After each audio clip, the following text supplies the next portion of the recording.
July 21, 2018 Cleveland, Ohio Zach Hatfield at the inaugural Front Triennial K. Rosen, Divisibility, 2018.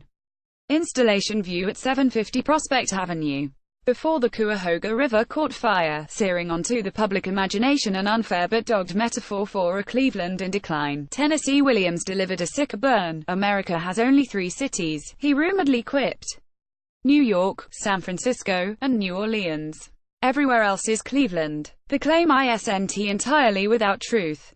In 2018, Cleveland, with its deindustrialization, police violence, segregation, and purple politics, is a microcosm for the American city, which is in fact the subtitle of the inaugural edition of Front, a multi-million-dollar international triennial that hopes to make Northeast Ohio a global art destination akin to Kassel. The exhibition, dreamed up by local arts patron Fred Bidwell and curated by artist Michelle Grabner, was summed up in a snickering headline in the Wall Street Journal: Cleveland hopes to become the next Venice. The image below showed a bunch of cheering Indians fans, unable to secure a gondola. I spent most of the triennial's press preview last week on an over-air-conditioned bus that ferried us to sites across Cleveland and neighboring Akron and Oberlin. No stranger to so-called flyover country, I grew up in Cincinnati. I was mildly surprised to find myself among many first-timers. Everyone here is so nice, exclaimed more than a few art worlders who arrived from the coasts. On day 1 of the preview, a Thursday, we ate breakfast at Bidwell's spacious home, located above his Spaces gallery.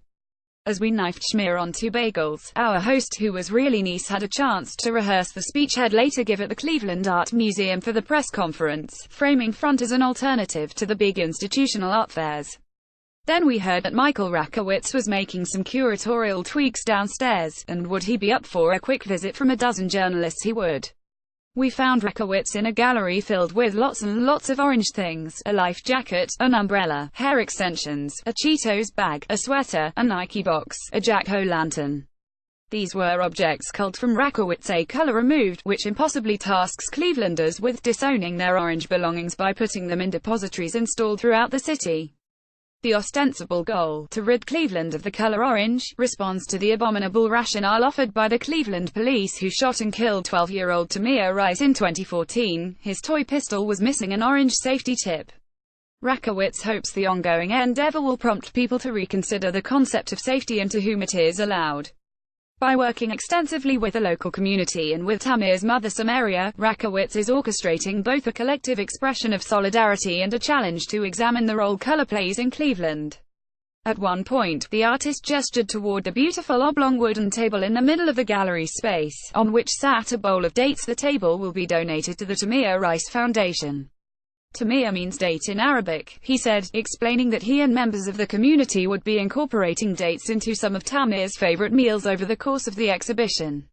Take 1. May it be a harbinger of future sweetness. Michael Rakowitz talks about a color removed in front of a work by Samaria Rice.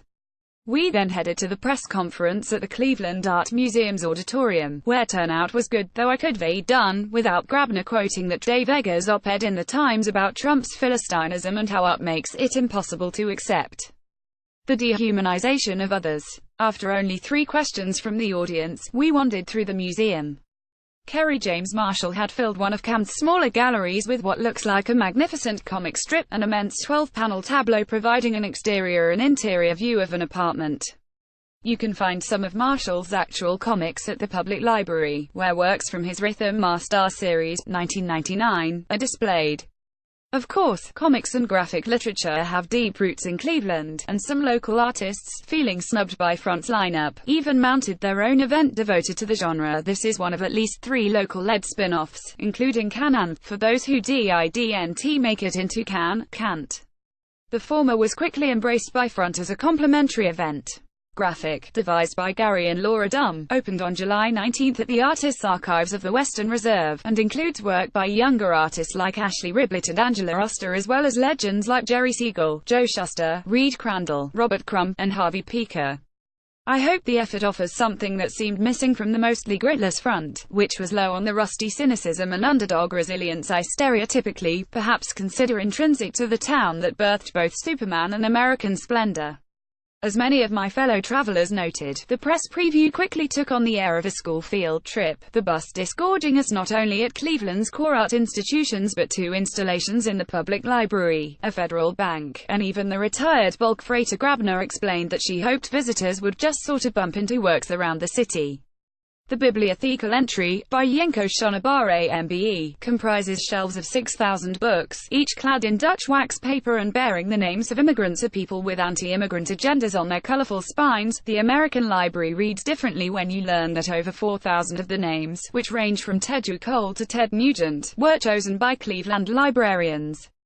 The migrant crisis was also addressed in Candy Sprite's absorbing video installation Love Story, which had Alec Baldwin and Julianne Moore recount testimonies from 6 refugees. Later, I would vainly Google whether Cleveland was a sanctuary city like most places. It's complicated. A.K. Burns, The Dispossessed, 2018. Installation view at Transformer Station. The next morning, we went to Fred Bidwell's Transformer Station, the gallery space that helped gentrify Hingetown a few years ago. In its front lawn, A.K. Burns has installed a pair of warped chain-link fences. As we idled around them, eating donuts, Burns herself wandered by and gave an impromptu spiel about the work, which arose from ideas about borders, bodily and geographical, and the tangled dynamics of art and redevelopment. The lines of gender don't make a lot of sense to me, she said, acknowledging that Hingetown once served as a haven for the local queer community. And gentrification and the arts has this knotted, complicated history. The fences, she said, could help express some of the rage felt about all of this. It's actually not easy to crush a fence, she added. Then, although it was only Friday, we walked to church. There are plenty of them in Cleveland, and 2 are front venues. These include St. John's, a Gothic revival building that sits between downtown and the Detroit shoreline. In the years leading up to the Civil War, the church served as a final Underground Railroad checkpoint for enslaved people before they crossed Lake Erie on steamships. It was codenamed Station Hope. In the church's pews, Darude Bey has suspended large dim photographs that chart, through images of homes, picket fences, trees, and finally water, possible routes for fugitive slaves. The work, titled Night Coming Tenderly, Black, is among the triennial's most moving, steeped in darkroom traditions and literal darkness, in the lingering regional history and the urgency of today's refugee crisis. It also marks a quiet shift in Bey's art-making, which has primarily focused on portraiture. Bey explained that he wanted people to sit and contemplate what they were looking at, rarer in the era of Instagram, to which Bey's work here is decidedly immune, and to feel the spiritual presence of those who once sought protection in the church. How does one make visible something that is invisible, which is history, something that has already happened, Bey asked us. But as his photographs intimate, history includes the present, too. Yinko Shonibare MBE, The American Library, 2018. Installation view at the Cleveland Public Library. At noon, we were allotted a few minutes to roam the West Side Market, where the Triennial's official sausage, a curry koji wurst developed by artist John Riepenhoff in collaboration with local deli owner Jeremy Umansky, was being peddled. Riepenhoff also made the Triennial's IPA, Experimental Kolsch. I couldn't find it, but the press chaperones did circulate some sort of spicy jerky. Off we were to Akron Art Museum, a mixed bag, though Wally Besh's kebabbed printers, computers, and scanners were memorable, and then Oberlin, where, inside a Frank Lloyd Wright house, Juan Arroyo's work proved a little too understated for me, though I did admire the orange and black canvases head propped up in the Usonian home's backyard, mostly for how they evoked the cornhole tournaments of my Midwestern boyhood. On Saturday morning, I lifted to the front porch in Glenville, where Grabner and curator Ingrid Schaffner conducted a panel called Annuals, Biennials, and Triennials. They spoke of how reductive of the localist-globalist binary was, invoked the importance of museum joy while noting the equal importance of involving civic institutions, and agreed that what is contemporary is what is relevant, as Schaffner put it. How relevant is front with more than 100 artists, over 24 venues, and months to go? It's too early to tell. From what I could gather in 2 days, it seemed like most over-ambitioned art events, a handful of standouts including work by Amanda King, Martine Sims, and Jessica Vaughan, but also lots of randomness. Of course, the equipoise I sought may be impossible when the goal is to offer up the soul of Cleveland while reckoning with America's plights, all while community building and meeting the expectations of an international triennial. Some of the aimlessness might be owed to the role of Jens Hoffman, who, citing creative differences, stepped down as front's co-curator last November before facing UAL harassment allegations in December. And so the curators involved, left to organize shows by the many artists Hoffman specifically chose for the triennial before his departure, somewhat had to guide themselves, using his abandoned vision. At the end of the panel, a woman stood up and asked about how word was being spread. How are we gonna get Uber drivers to know about this? The question was met with murmurs of affirmation, but Grabner sort of evaded the question, giving the woman the name of a better person to ask. Earlier, when I had asked a regional critic if she thought Clevelanders outside of the art industry would seek out the exhibition, she shrugged.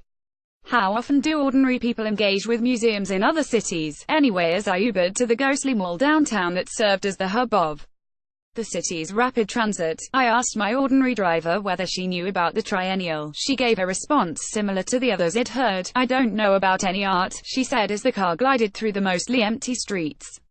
But I'll try to check it out if I get the time. I guess it does sound kind of interesting. Zach Hatfield, All Images.